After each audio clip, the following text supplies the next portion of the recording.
E o próximo assunto, e penúltimo assunto, é crase. Só que crase tem uma estreita relação com regência. Na verdade, crase é regência, né? O que acontece? A crase não é um acento. A crase é a junção de uma preposição a com um artigo a. Isso aqui dá origem a um único a, certo? Um único a com um acento do lado contrário do acento agudo, para o lado esquerdo, né? Então eu tenho aqui a preposição a, que é exigida por alguma palavra, mais um artigo feminino, um artigo definido feminino, né? Tá aqui, olha. O que é que eu faço? Eu faço a junção da preposição a com o artigo a, o resultado vai ser apenas um a, apenas esse a, e para representar que houve este fenômeno aqui chamado crase, crase não é o acento, crase é o fenômeno de junção de preposição mais artigo. Para representar essa fusão, eu coloquei um acento, e esse acento recebe o nome de acento grave.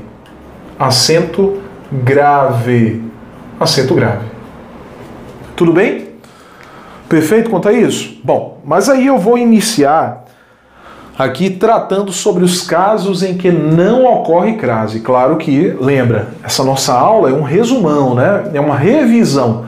Então eu vou colocar aqui sem colocar exemplo. Você vai revisar comigo, lembrar quais são os casos em que não ocorre crase. Então, olha, quando não ocorre crase.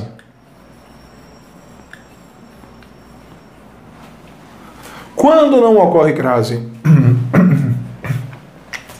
Essa é a pergunta. Primeiro caso, antes de palavra masculina. Antes de palavra masculina não ocorre crase. Existe exceção? Sim, existe, né? Mas dificilmente são cobradas, certo? 99% dos casos, a crase antes de palavra masculina não ocorre, né? Qual é o caso que poderia ser cobrado, a meu ver? É aquele caso em que eu tenho o pronome aquele, aquele é um pronome masculino, e se uma palavra anterior pedir preposição a, o pronome aquele, que é masculino, vai ser iniciado com um acento grave. Refiro-me àquele aluno. Então é um caso de exceção, né? Bom, não ocorre crase antes de verbo, só que aqui não há exceção, certo? Sempre que acontecer um verbo, antes do verbo não ocorre crase. 3. Não ocorre crase antes de artigo indefinido. Antes de artigo indefinido. Certo? Antes de artigo indefinido. Quais são os artigos indefinidos? Uma. Uns e umas são os artigos indefinidos, certo? Ponto 4. Não ocorre crase entre palavras repetidas que formem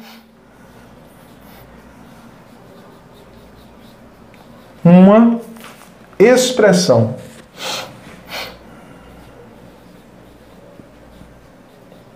Bom, eu não vou colocar exemplo no quadro, mas eu vou citar, certo?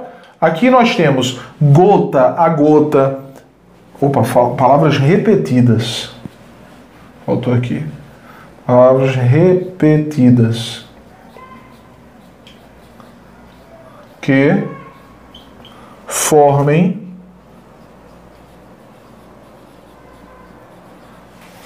uma expressão. Palavras repetidas que formem uma expressão, certo?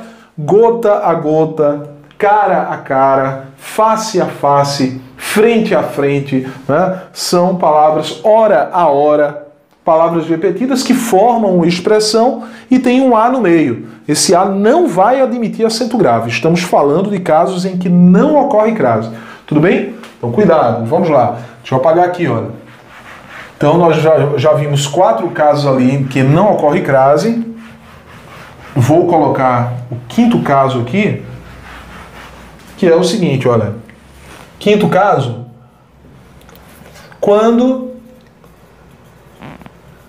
antes de uma palavra,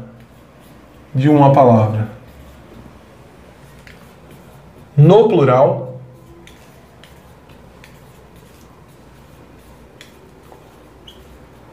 apenas houver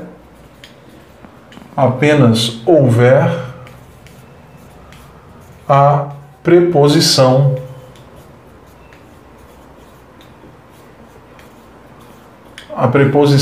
a. Então, quando eu digo assim, eu me refiro a pessoas que estão sentadas. Eu me refiro a pessoas que estão sentadas. O a está no singular, é uma preposição, e a palavra posterior no plural. Então não ocorre crase nessa situação. E não ocorre crase após preposição. Após preposição também não ocorre crase. Então esses são os casos em que não ocorre crase, os casos principais, né? Bom, e aí eu tenho aqui, olha, casos facultativos. Casos facultativos de crase. Tiago, o que é facultativo mesmo? Facultativo é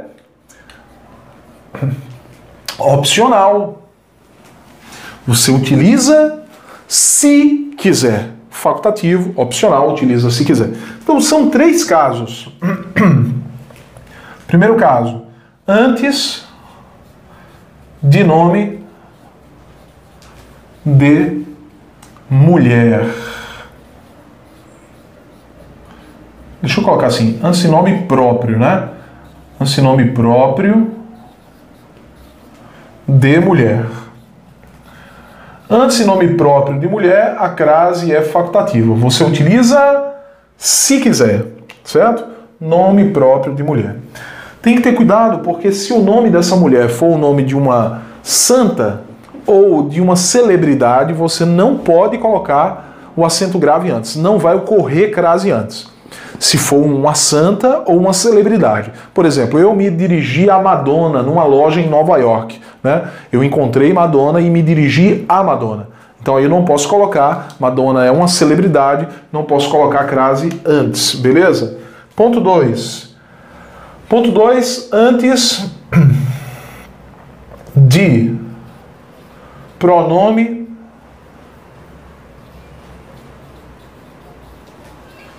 possessivo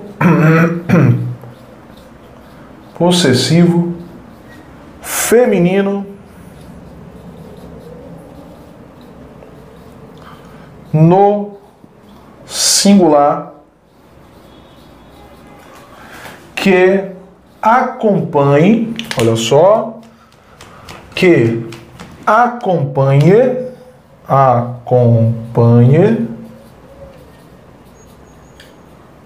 um substantivo. Antes de pronome possessivo feminino no singular que acompanha o substantivo. Olha, pronome possessivo feminino. Quais são os pronomes possessivos femininos no singular? No singular. Minha, tua, sua, nossa e vossa. Minha, tua, sua, nossa, vossa. Minha, tua, sua, nossa, vossa. Minha, tua, sua, nossa, vossa. Faz o ritmozinho para não esquecer, né? E aí, Tiago, acompanhando um substantivo. Tem que acompanhar um substantivo. Exemplo, eu me refiro à minha irmã. Eu me refiro à minha irmã. Então veja que o pronome minha está acompanhando a palavra irmã. E como acompanha o substantivo, a crase é facultativa antes do pronome minha. Beleza. Então vamos lá. Temos mais um caso de crase facultativa. E depois eu vou mostrar aqui quais são os casos especiais de crase. E a gente encerra a crase e fica faltando apenas um conteúdo, que é pontuação, né? E vou comentar alguma coisa sobre interpretação e compreensão, qual é a diferença de uma para outra, tá bom? Olha, ponto 3. Após a preposição até. Então, pessoal, é o seguinte.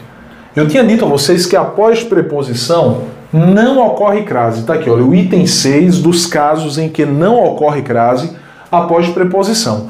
Só que existe uma preposição, que é a preposição até, que admite crase após ela.